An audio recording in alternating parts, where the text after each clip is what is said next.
Chapter 1. The Man Who Listened to Clocks. In the town of Greyhollow, where the roofs were gray and the doors were gray and even the pigeons seemed painted with the leftover gray, there lived a man named Elian Voss. Elian repaired clocks, and he was very good at it, and he was mad. Everyone said so. He was mad because of what he claimed clocks were. Not machines, he said. Keepers. Every clock in the world keeps more than time, it keeps an hour. One particular hour that its owner lost and could never stop grieving. The kitchen clock keeps the hour the kitchen quiet. The stopwatch keeps the hour it was dropped. And once in 100 years, all those hours align, and on the last night of October, when a town strikes midnight together, a door opens at the foot of a hill. Not a door to a kingdom. Elian was always precise about this. A door into the hour you lost. Your own hour, no one else's.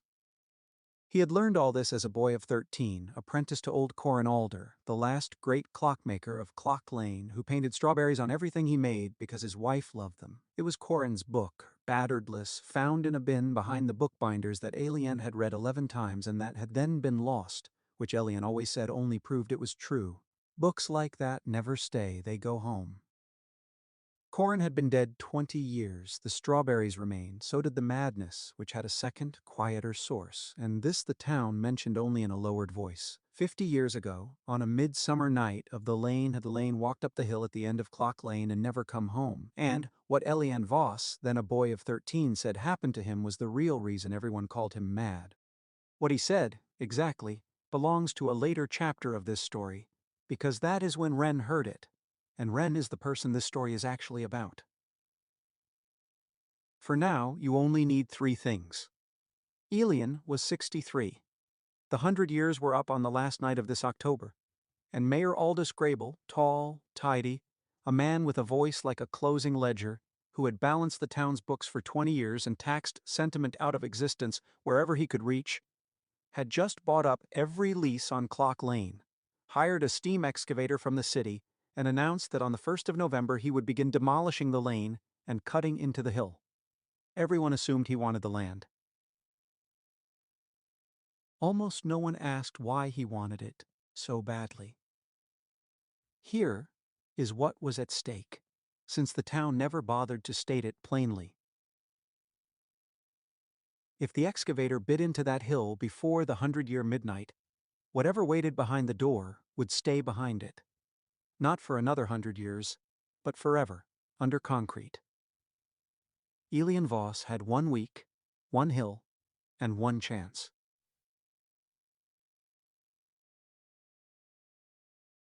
Chapter 2. The Girl Who Believed in Soup. Wren was 12, an orphan, and the fastest errand runner in Greyhollow. She was honest, quick, and relentlessly sensible. She did not believe in magic. She believed in soup. She arrived at Elian's shop on a wet afternoon carrying Mrs. Hen's kitchen clock, which had stopped in the spring. "Put it down gently," said the old man behind the counter, without looking up.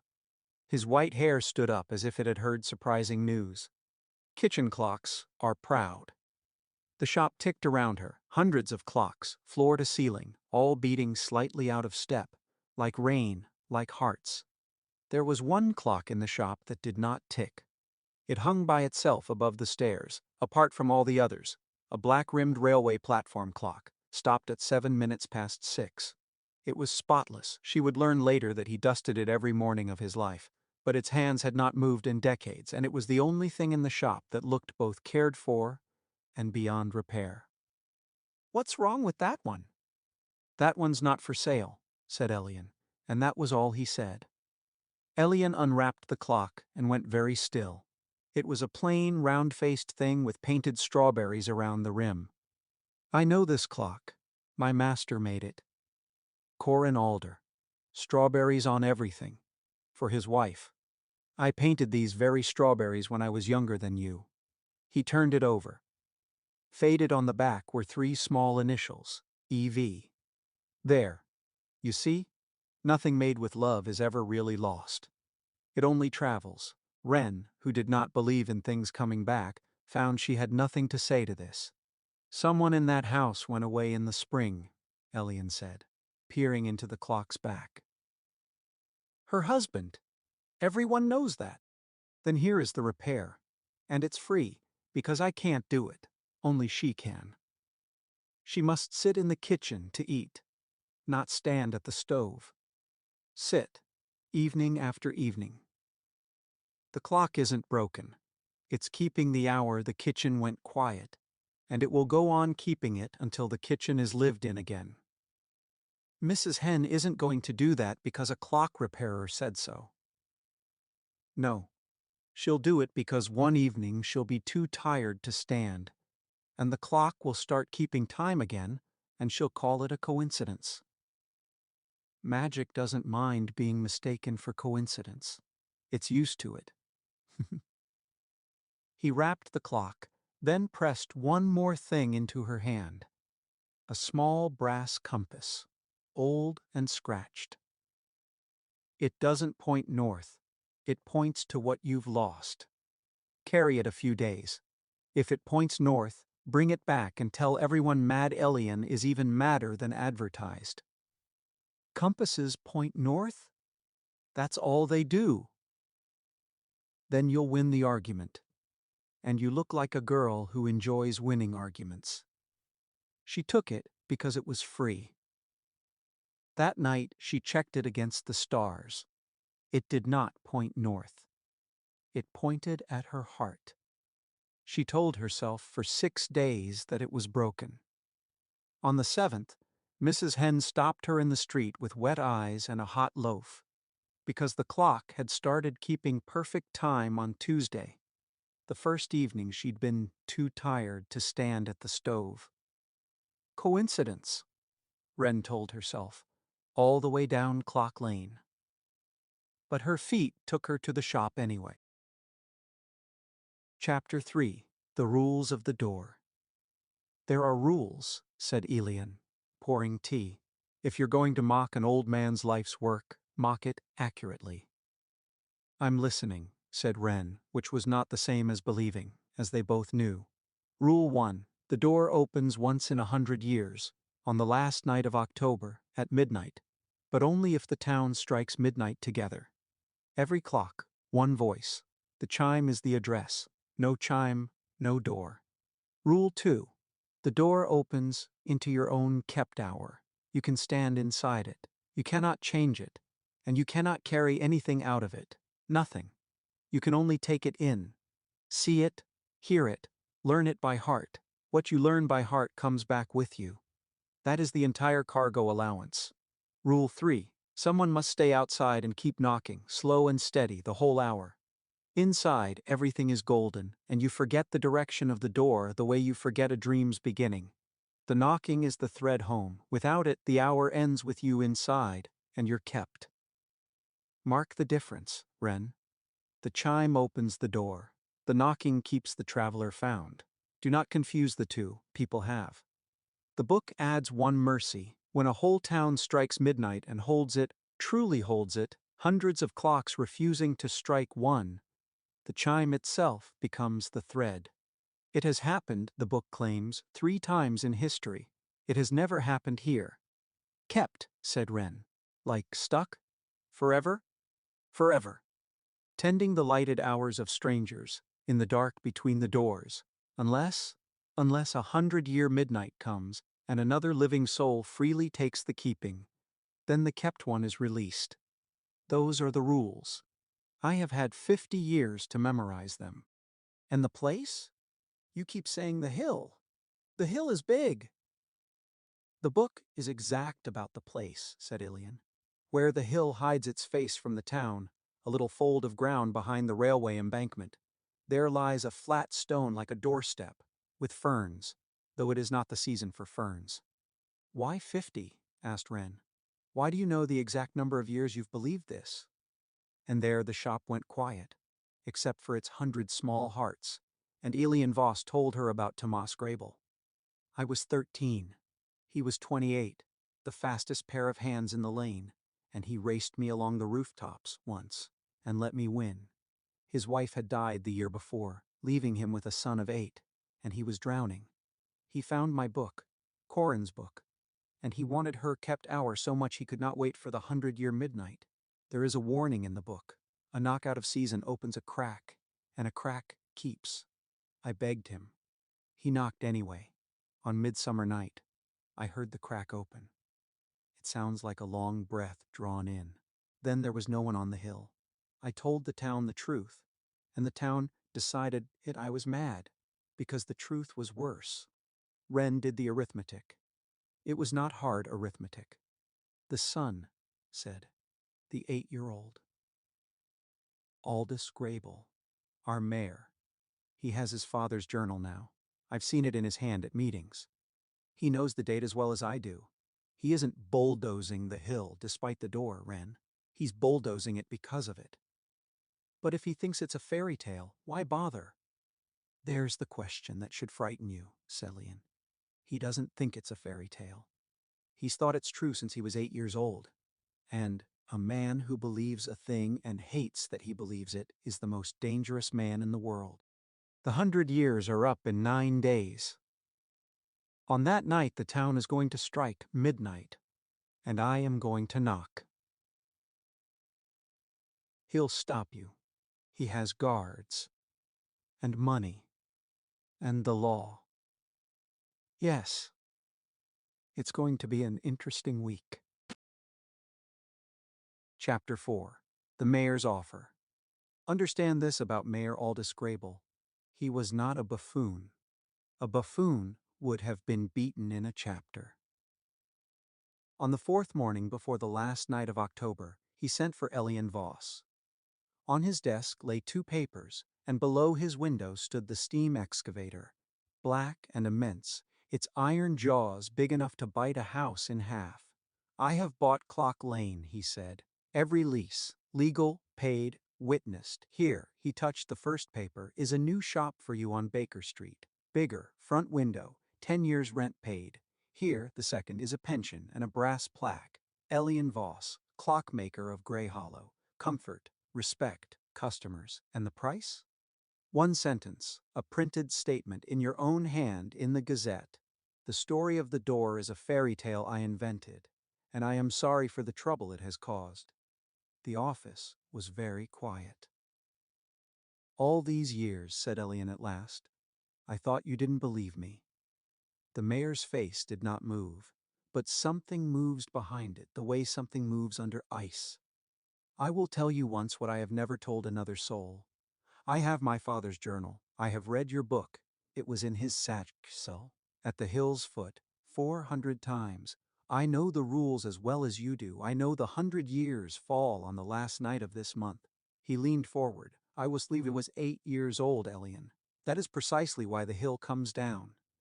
Because if there is a door, then my father stood on one side of it with his son on the other, and he went through anyway. I asked this town for 50 years to give me an answer to that, and it gave me nothing. So I will make my own answer, out of concrete, and I will pour it thick. If I cannot have the truth, no one can. And the clocks? Funny you should ask. Clock collection order, it said. By municipal decree, all obsolete timepieces to be surrendered for melting, to fund the progress yard. Collection begins tomorrow. The door needs the town's midnight. No clocks, no chime. No chime, no door. You taught me that yourself. I am not going to argue with you, old man. I am going to unbuild the address, piece by piece, legally, in daylight, with receipts. Your father didn't go through a door, Aldous. He fell through a crack, reaching for your mother's hour. He didn't choose a ghost over you. He was taken, reaching for her. Sign the paper, or I will take your shop, your story, and your hill, and give you a front window on Baker Street to watch it from. I'll tell you what I told your father. Don't knock on things you're not prepared to have open. He left. Behind him, the mayor sat alone with his papers and his dead man's journal, and did not move for a long time. Chapter 5. The Threat. The collection carts started the next morning, and the sound of Greyhollow that week was the sound of clocks dying. Some families surrendered theirs with shrugs. Some hid theirs in cellars and flour bins and under floorboards, and could not have said why, except that it felt like hiding a baby from soldiers. The gaoler's wife, a round, kind woman who fed Wren soup on winter errands, lowered her wedding clock under her own floorboards with her husband's tools, and Wren, delivering the gaol's bread, saw it, and said nothing, and was fed anyway. Then the man in the brown coat found Wren at the corner of Clock Lane. Wren. No family name. No guild license for errand work either, did you know that? There's a fine. He was polite the way clerks are polite, which is worse than shouting. The county home has a place for unlicensed orphan girls. Discipline, plain food, no running about after dark. He handed her a folded paper. The mayor admires your punctuality. He'd hate for an old man's fairy tale to cost a girl her room, her work, and her freedom. Stay away from Clock Lane. That's all. That evening, hands shaking, Wren put the brass compass on Elian's counter. I can't. I'm 12. I have a room, 2 pairs of boots, and 4 silver coins, and he can take all of it with 1 clerk. You fight him. He can't hurt you. He can hurt me. You're right. On every count. Take back your safety with my blessing. Courage is only courage when you can afford it. She got as far as the door before he added, not unkindly, ask yourself one thing, though. What does the county home teach a girl to lose first? It's not her boots. She was angry all evening. At him. For saying the one true thing. Because the one true thing was this. She had lost a song once, 6 years ago, in a kitchen full of gold light, her mother's song. And she had spent 6 years being sensible, so she'd never have to feel that loss again. And sensible, it turned out, was just another cart with a hammer, collecting what you loved for scrap. She lay awake, turning it over. She thought of the county home, where they numbered your clothes. She thought of Mrs. Hen's clock, which had forgiven an empty kitchen. She thought of her mother's voice, which she could no longer remember at all, and of how being sensible had not brought back one note of it. At midnight, 3 streets over, muffled and defiant, somebody's hidden grandfather clock struck 12 in a cellar. Wren sat up in the dark. It's not his fight alone, she thought. He was just the only one fighting it. In the morning she took the compass off the counter, where Elian had left it beside 2 rolls and a note. For the squire. Whether or not there's a quest. There's a quest, skeethed. I was afraid you'd say that, and smiled like a sunrise. Chapter 6. The Silence Order. They had 4 days, no clocks, and the law against them. So they did what the powerless have always done. They organized. Wren's errands were a nervous system. She knew whose grandmother kept a clock under the bed, whose cellar hid a wall regulator, whose church key hung on which nail. Elian wrote the notes. On the last night of October, at midnight, wind your clock and let it strike. Keep striking 12. Do not strike 1. Pass this note to one house you trust. The mayor's answer came on the second to last morning, posted on every board in town.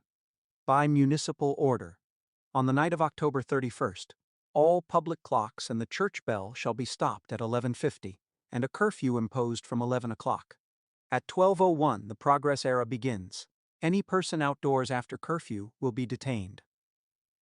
Public clocks, said Elian, reading it in the fog, and he began to laugh, quietly, until Wren thought he'd finally cracked. His clerks wrote it so carefully. He can silence the tower and the bell, but not the town's kitchens. He never understood. The address was never the tower bell. It's every little clock in every little room, striking together. There's still the curfew, said Wren, and guards on the hill. One of us has to be at the stone at midnight, and one of us has to knock. Those are your own rules. Then here is the plan, said Elian. At 11, I walk into the square, I wave in my best coat, and make the loudest, maddest scene of my life, and I have spent 50 years building the reputation to make it convincing. Every eye in Greyhollow, including every guard's, will be on the madman. You will not be seen at all. You'll go over the railway embankment to the fold, and at midnight, when the town strikes, the door opens. And you slip away from your scene and come knock. And I slip away and come knock. But Wren, plans and nights like this have a way of parting company. If I am not there when the door opens, you knock 3 times, the way you knock at a house where you are expected. And before you step through, you rig something that keeps knocking. A stone on a string, your own boot heel, anything. You do not go in without a thread. Promise me. I promise. That same night, alone in his office, the mayor took his father's journal out of its locked drawer and set a candle beside it, and sat looking at both for a long time. He had tried to burn it before. He knew exactly how it would go. The leather would catch at the corners first. He had rehearsed it in his mind for 50 years the way other men rehearse speeches. He opened the journal instead, at the page he never read and had memorized anyway. The last entry, in a young man's hurried hand, all about a song someone used to sing. And read it once more, and closed it, and locked it away, and blew out the candle. There were no clocks in the mayor's house. It was the only house in Greyhollow without one. Visitors assumed it was a budget thing, a punctuality thing, a statement. It was a silence thing. Chapter 7. The Knight and the Dragon. The last night of October came down in fog, thick as wool, and Greyhollow held its breath. At 5 minutes to 11, as the curfew bell began, Mad Elian walked alone into the square, best coat, polished boots, lantern, walking stick, straight up to the excavator, where the mayor waited with 6 watchmen, expecting exactly this. "Halt, dragon," said Elian Voss, in a voice that carried across the square. The watchmen closed in. The mayor raised a hand. Wait. Because this was not the plan he had anticipated. He had expected a sneaking old man at the hill. Here was a formal challenge in front of every secretly twitching curtain in town. You've eaten towns before, you and your kind. First the lane, then the bells melted for scrap. Then nothing left but a yard of crates and no one who remembers the tune. I challenge you to single combat. One night only. If the town strikes midnight, you wait till morning to bite. Arrest him, said the mayor mildly. Ah, but it is 11 exactly, which means every curtain in this square has been open for 1 minute, and every person behind them has watched a man in a best coat challenge a machine to a duel. Drag me off in silence and they'll tell the story their way. Or let me finish, and you can tell it yours. The mayor looked at the windows. The windows looked back. He was a man who governed by ledger, and ledgers include public opinion. 2 minutes, old man. Then the cells. Here is what Elian did with his 2 minutes. He told them the rule of the striking. At midnight, strike 12, and keep striking 12, as long as you can. Not for me, for whoever you lost. Give the town 1 midnight we hold together, and no one can make it strike 1 unless you let it. He tapped the excavator's iron jaw with his stick, once, like knighting it. Not tonight, dragon. Tonight the town keeps time. Then the mayor, who was not a fool, did the one thing Elian had hoped he wouldn't. He read the crowd, saw the sympathy in it, and removed the sympathy's focus gently, publicly. "The old gentleman is overtired," he announced smoothly. "He'll rest in the cells until the progress era begins for his own safety. No charges." This was the part that was not supposed to happen. They took Elian's lantern, his stick, and his hammer, and led him off at 11:04, still dignified, still mad, shouting over his shoulder to the curtains, "Hold midnight! Hold midnight!" What the mayor did not take, because he was watching the square, the cells, and the main road to the hill, was the girl.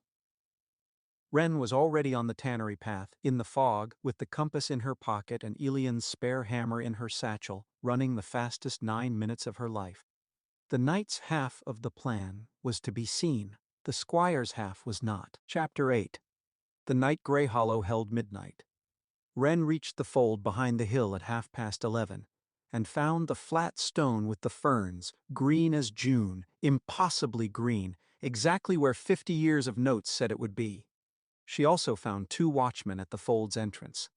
She had expected them, and had spent the afternoon weaponizing the one thing errand girls command better than anyone: information.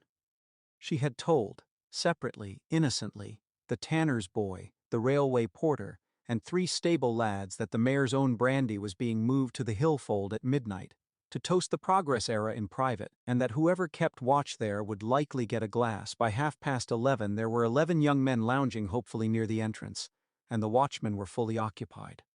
Wren went in over the railway embankment, through the gorse, on her stomach. It cost her a sleeve. She did not care. She reached the stone at 10 minutes to 12, and waited, and listened to the curfew-silenced town, and let herself be afraid. What if he's wrong? What if the town shrugs? What if it's just fog? Midnight arrived. It arrived wrong at first. 1 clock, thin and far away, then another, out of step, and then it arrived all together, rising out of the fog from 100 windows and doorsteps and cellars, the church bell silent, the tower clock stopped, and Greyhollow striking 12 anyway, ragged and glorious, kitchen clocks and hidden grandfathers and the barber's one surviving wristwatch held out the window by his smallest daughter. The chime went on. It did not stop at 12 strokes. Mrs. Hen struck her kitchen clock again by hand. The tannery men picked up the rhythm on a hanging rail. It became a drumming, a whole town, holding one note, and the hillside breathed in. The ferns trembled. The compass needle spun once and pointed down. A line of honey-colored light opened in the dark earth, tall as a man, narrow as a door. Wren looked back at the fog. No Elian. The plan and the night had parted company, exactly as he'd said they might. So she knocked. 3 times. Slow. The way you knock at a house where you are expected. Then wedged the hammer upright between 2 stones, and rigged it with her belt and satchel strap. So the drumming of 100 clocks, shaking the ground itself, kept it swaying. Tapping, tapping, tapping against the flat stone. A thread made of the whole town. Perhaps the chime was thread enough. The book claimed a whole town holding midnight could carry a traveler home by itself 3 times in history. But Wren had been an errand girl long enough to know you never leave a delivery to perhaps. Keep striking. Then she stepped through the door. Chapter 9. The Hour Wren Lost. There was no valley of umbrellas. That was the fairy tale version. The truth was stranger. Wren stood in a long, dark, warm space like the hallway of a sleeping house, and all along it, as far as she could see, stood doors and windows, hundreds, thousands, each glowing with its own light, and through each one a different hour, a birthday with 7 candles, a wedding in the rain, 2 old men laughing over a chessboard, a dog asleep in a square of sun, and, she would remember this one later, a young woman waving from a train window in an hour somebody had spent 50 years regretting. The in-between, the kept hours of the world, stacked like lighted windows in the dark. And one door, near her, glowing gold, with light around its frame the color of afternoon through a kitchen curtain. Her hour. She opened it, and everything was exactly as it had been. The table, the flower on the board, the curtain, gold with evening. And her mother at the stove, slight and rough-voiced and alive, singing. The song. Verse after verse, the one Wren had chased for 6 years and never caught. Wren did not run forward. The rule held her like a hand on her shoulder. You are a guest, not a ghost. Her mother did not turn, the hour could not change. She simply sang and kneaded the bread, and sang, and Wren stood in the doorway of her own lost hour and listened with her whole self, memorizing, taking it in the way you drink after a long thirst. And the hour began, gently, to seduce her. It was subtle. It was only, stay for one more verse. The light got warmer. The small chair by the fire seemed to wait for her weight. The song looped, seamless, and each loop made the hallway dimmer in her mind, made the tapping at the threshold, tap, tap, tap, faint through the walls of the world, sound like something ordinary. Rain. A branch. Nothing you need to answer. You could sit down, said the hour, in her mother's voice, without words.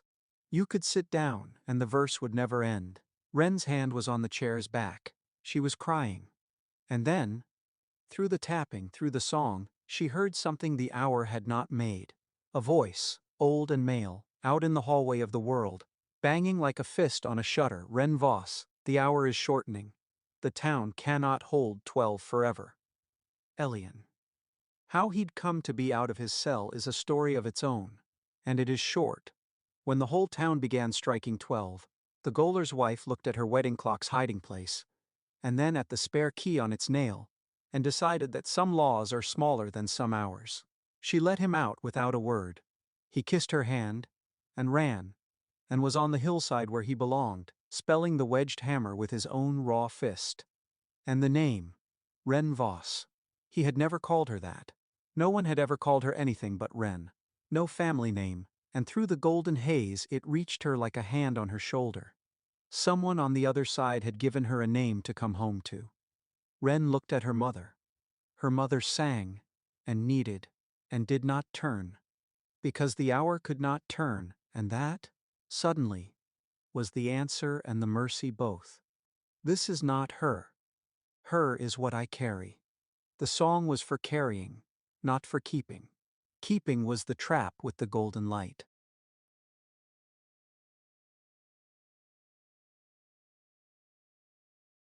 She stood up straight. She listened to one whole verse, beginning to end, until she had all of it, seated in her chest like a second heartbeat. Then she said, "Thank you," to the golden room, and walked out, and shut its door behind her, singing the song herself, out loud, so the hallway could not take it back.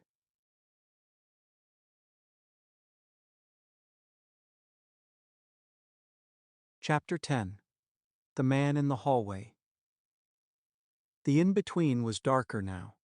Far down the hallway, the fog-gray door stood open, but narrower, and the tapping beyond it had gone ragged. Someone was waiting for her, a young man, younger than Elian by decades, though his eyes were old, dressed in the fashion of 50 years ago. "You're her," he said, "the one with the song hour. It's been one of my windows for 6 years. Looping. It doesn't loop anymore." He looked at her with awe. "You took it in. They sit down, or they run out weeping and empty. You're the first in 50 years to walk out singing." "Thomas Greyhollow," said Wren. He bowed his head. "I knocked out of season. I wanted my wife's hour. I've never once found her door. The kept can't open hours, only tend them. So I've kept the lamps lit for the ones who fall through cracks. It isn't suffering. It isn't living either." The hallway shook. The door narrowed another inch. "Listen, there isn't time. Tonight a keeper can go home. 100-year midnight is the only hour the post can change hands, but only if another freely takes the keeping. Otherwise I hold it another 100 years. I'll tell them, said Wren. And my son took something that 50 years had not been able to sand down. Aldous. He's out there, isn't he? He's the one trying to bury the hill. He is. Then tell him I did not leave him for a ghost. Tell him I went looking for his mother's voice because I was a coward about grief, and the hill offered a shortcut no one should take.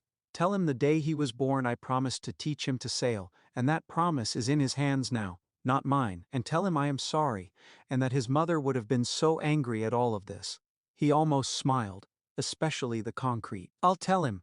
Then run, said Thomas Grable, and the hallway shook again. She ran. Chapter 11. The mayor at the door. Wren came out of the hillside into fog and drumming, and nearly into the arms of a watchman. The fold was full of people. 6 watchmen now. The mayor, and with him Elian, his coat torn, held fast between 2 watchmen.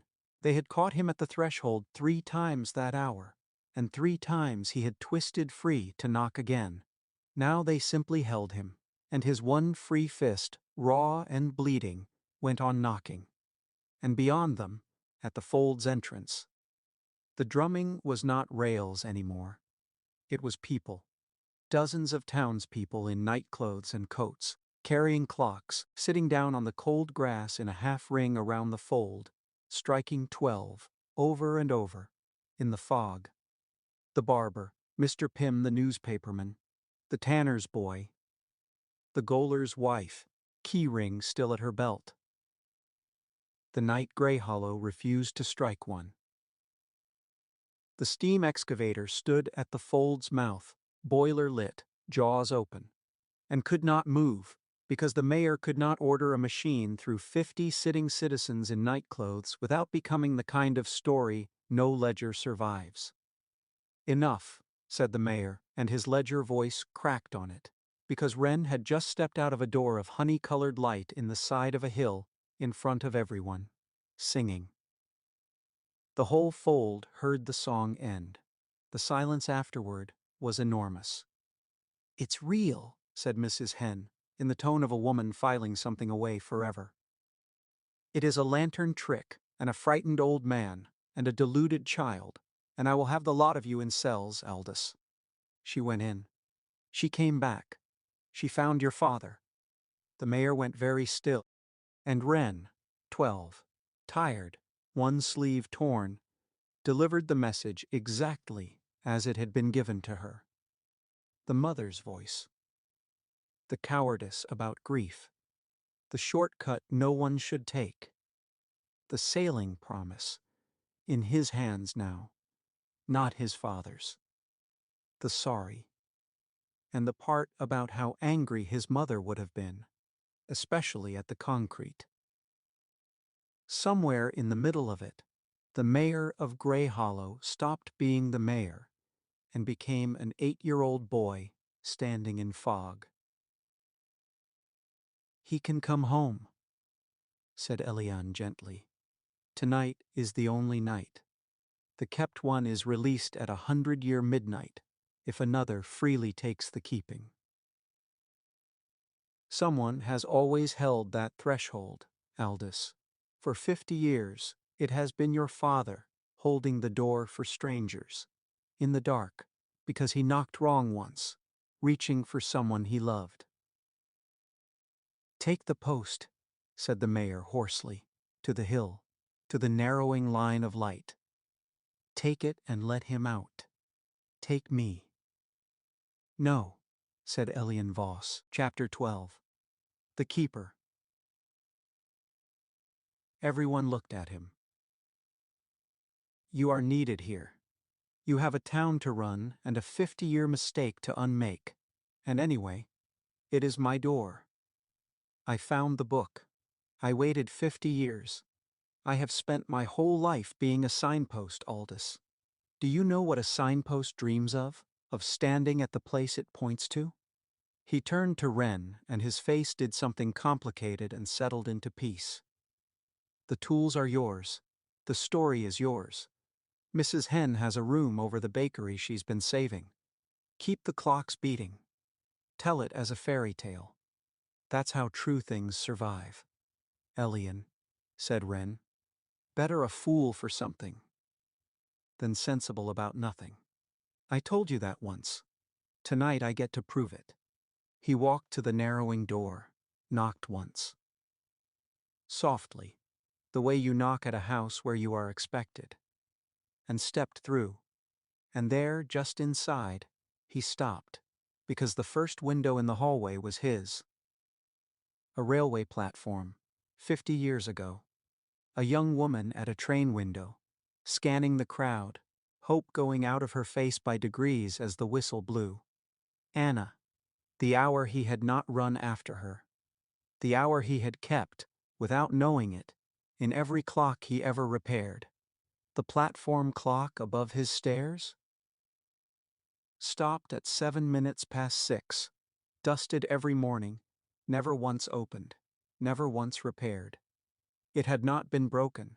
It had been keeping this hour for him, all 50 years, waiting for him to come and stand in front of it properly, just once. He stood before the glass a long moment. The old habit said, "Live it this time." The 50 years said otherwise. He took it in. The last of it, the whole of it, the way Wren had taken in her song. And then he let the train go, and felt it leave, and was lighter by exactly one lifetime.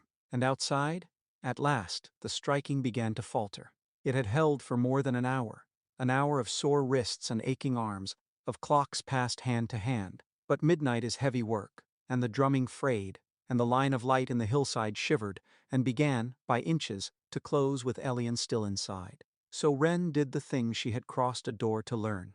She climbed onto the flat stone, and she sang. Her mother's song, verse after verse, out into the fog. And Mrs. Hen picked up the rhythm on her kitchen clock, and the tannery men found it on the rail, and the whole half-ring of Greyhollow steadied their striking to the beat of the song. Because a rhythm is easier to hold when it is also a tune. The chime lifted. The door stopped shrinking, and held at a hand's width. Her mother had been keeping kitchens warm with that song for years. Now it was keeping a door. "I don't need to live it," said Elian to Thomas Grable, who was waiting beside him with the lamp. "I need to keep it lit, for the next soul who comes looking." Through the narrow gap, the people in the fold saw the two men grip each other's forearms like brothers. They saw the lamplight pass from one hand to the other, and they saw Thomas Grable, young, unbent, 50 years of tending strangers' hours lifting off him like mist, turn and walk down the long, dark hallway to a door he had searched for through 50 years of lamplight, opening for him at last, glowing gold, with a voice he knew singing on the other side of it. The door closed. There was only the hillside, and the ferns, and the fog. The town stopped striking 12. Somewhere, very quietly, someone's clock finally struck one. Chapter 13. The Heritage Review and After. The mayor stood alone at the flat stone for a long time. No one disturbed him. Some moments belong to a man alone, even a man you have spent the night defying. At last he turned, and his face was wet, and his voice was a ledger again, but a different ledger. The demolition is postponed, pending a heritage review. Clock Lane and the hill are hereby designated a site of historical significance. The clock collection order is rescinded, surrendered clocks will be returned, and the night's detainees are released with the town's apology. All one of them, a formality, since a kind woman with a spare key had attended to it already. Someone, the tanner's boy, started to clap, thought better of it, and instead wound his clock and let it strike twice. Somehow that was better. People expected the mayor to resign. He didn't. He governed Greyhollow for 11 more years, never warm, never sentimental, but 3 things changed. He never again proposed demolishing anything old. He kept a small brass plaque on his office wall that visitors mistook for a motto, "Pending Heritage Review." And on the last night of October, every year, at midnight, every clock in the mayor's house was observed to strike 12 for a long time. Once, someone saw him at the harbor, watching the sailing boats, and the next spring Greyhollow had a free sailing school for orphan children, funded anonymously, though everyone in Greyhollow knew whose ledger it came from. And Wren grew up, as people in stories must, and became a clockmaker. the best since Corin Alder, everyone said. Though she had learned her trade in 2 rooms over a bakery, from a man who left her his tools, his notes, and a reputation for madness she wore like a good coat. She hummed while she worked. Her clocks kept the best time in 3 counties, and there was something about them, something warm, that made a kitchen feel like a kitchen again. She told the story of the door to every child who came into the shop, as a fairy tale, because that is how you tell true things to make them last. And sometimes, not often, a child came in with a particular look, the look of someone who has lost something and is still, quietly, looking for it. To those children, Wren gave a brass compass. She made them herself. They did not point north.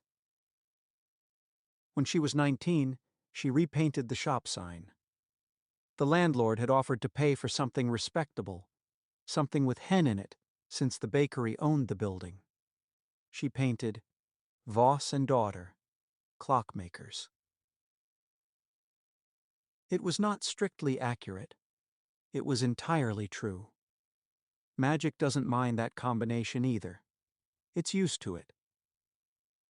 She registered the business in that name at the municipal hall, in her own hand, and the county's paperwork, which had once been a weapon pointed at a girl with no family name, became, at last, a shield. No clerk in a brown coat ever knocked on her door again.